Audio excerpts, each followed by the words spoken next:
Hello everyone, বেশ কিছুদিন যাবত আমি একদমই ভিডিও দিতে পারছি না বিকজ বিজনেসের কাজে একটু ব্যস্ত আছি এবং তার বাদেও আরও বেশ কিছু কাজ থেকে গিয়েছে, দ্যাটস ওয়াই অনেক বিজি আমি। তো যাই হোক, চলুন গল্প করতে করতে আমি আমার মোস্ট ফেভারিট একটা স্যালাড বানানো দেখিয়ে দিই।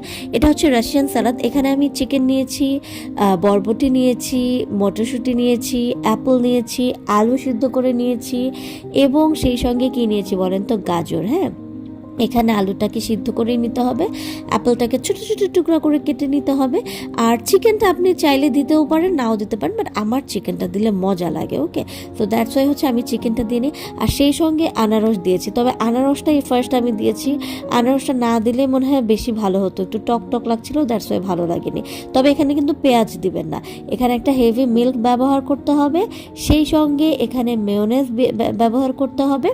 তবে মেয়োনেজটা যদি আপনার বাসায় বানানো থাকে সেটা আরও বেশি মজা হবে। হ্যাঁ, অ্যান্ড আমি একটু সুগার নিয়ে নিয়েছি, কিছু হার্ব নিয়েছি, সল্ট নিয়েছি এবং সেই সঙ্গে নিয়ে নিয়েছি কালো গোলমরিচের গুঁড়া। এর চেয়েতে বেশি কিছু লাগবে না, ওকে, বিকজ এটা খুবই মজা হয়। তো আমি হচ্ছে এখানে আপনাদের কি দিলাম বলেন তো, হেভি ক্রিমটা দিয়ে দিলাম।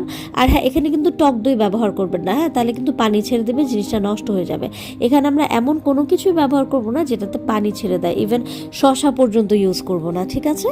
তো যাই হোক, এই আমি হেভি ক্রিমটা নিয়ে নিলাম, মেয়োনেজ নিয়ে নিলাম এবং যেই মিশ্রণটা দেখিয়েছিলাম, যে sugar, salt, black pepper and কিছু হার্বস, তো সবগুলো নিয়ে ফার্স্ট আমি খুব সুন্দর করে ভালো করে নেড়ে চেড়ে একদম ক্রিমি একটা টেক্সচার করে নিব। হ্যাঁ, এটা কিন্তু খুব ভালো করে নাড়তে হবে যেন সুগারগুলো এবং সল্টগুলো সম্পূর্ণ মিলে যায়। ওকে, কোনোভাবেই যেন এটা গুঁড়ো গুঁড়ো না থেকে যায়। তো আপনাকে এটা কী করতে হবে, খুব ভালো মতো মিক্সিং করতে হবে, মিক্সিং করে করে খুব সুন্দরভাবে তৈরি করে ফেলতে হবে এবং সেই সঙ্গে যতগুলো আমি ফ্রুটস দেখিয়েছি সবগুলো মিক্সড করে দিতে হবে। হ্যাঁ, এটা মজা হচ্ছে যে এটা বানানো সহজ, তবে এগুলো সম্পূর্ণ কেটে কুটে প্রিপেয়ার করা এখানে আবার অনেকটা সময় চলে যায়। হ্যাঁ, এবং আমি আমার নিজের পছন্দ মতো এগুলো কিউব করি, তো এটা আমাকেই করতে হয়।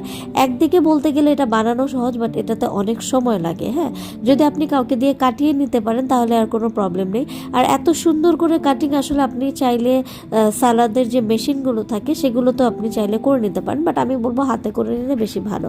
তো এখানে হচ্ছে আমি সবগুলো দিয়ে দিলাম, দেওয়ার পর হচ্ছে আমি আরও সুন্দর করে নাড়িয়ে চাড়িয়ে দিচ্ছি, নেড়ে চেড়ে প্রত্যেকটা অংশে যেন মিশে যায়, ওকে, মিলে যায় সেইটা খেয়াল করবেন। তবে হ্যাঁ, কেউ যদি খুব ভালো মতো ডায়েট কন্ট্রোল করেন তাহলে কিন্তু আমার এখানে আলুটা ইউজ করা যাবে না, বাট আমি বলবো রাশিয়ান সালাদে মেইন ইনগ্রিডিয়েন্টসই হচ্ছে আলু এবং হচ্ছে অ্যাপল। ওকে, সো এই দুইটা দেওয়ার অবশ্যই চেষ্টা করবেন। অ্যান্ড দেন হচ্ছে আমি